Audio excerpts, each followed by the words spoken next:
আমাৰ মন কি বাত আছিল আৰু মন কি বাতৰ লগত সংগতি ৰাখি আমাৰ ভাৰতীয় বীৰ শ্বহীদ সেনা শ্বহীদসকলৰ প্ৰতি শ্ৰদ্ধাঞ্জলি জ্ঞাপন কৰি লগতে বীৰ শ্বহীদ সেনাসকলক উৎসাহ জনোৱাৰ বাবে তিৰংগা যাত্ৰা এটা হেৰি কৰিছিল, যিটো পেহেলগামত আতংকবাদী এটা নাৰকীয় ঘটনা কৰিছিল। তাৰ প্ৰতিবাদত আমাৰ ভাৰতীয় সেনাই পাকিস্তানত গৈ তেখেতসকলৰ আতংকবাদীৰ ঘাটিত সাৰ্জিকেল ষ্ট্ৰাইক কৰাৰ নিচিনাকৈ গোটেই জনাই দিলে, বিশ্বক জনাই দিলে যে ভাৰতীয় সেনাক জকালে বা ভাৰতীয়ক আক্ৰমণ কৰিলে কিটো অৱস্থা হ'ব।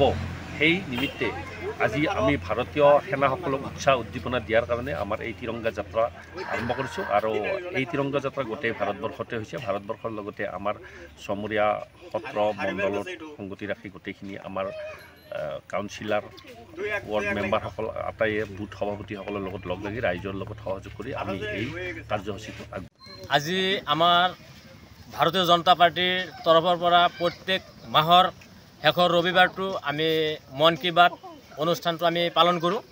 সেই মন কি বাত অনুষ্ঠানৰ লগত সংগতি ৰাখি আজি আমি তিৰংগা যাত্ৰা পাৰ কৰিলোঁ।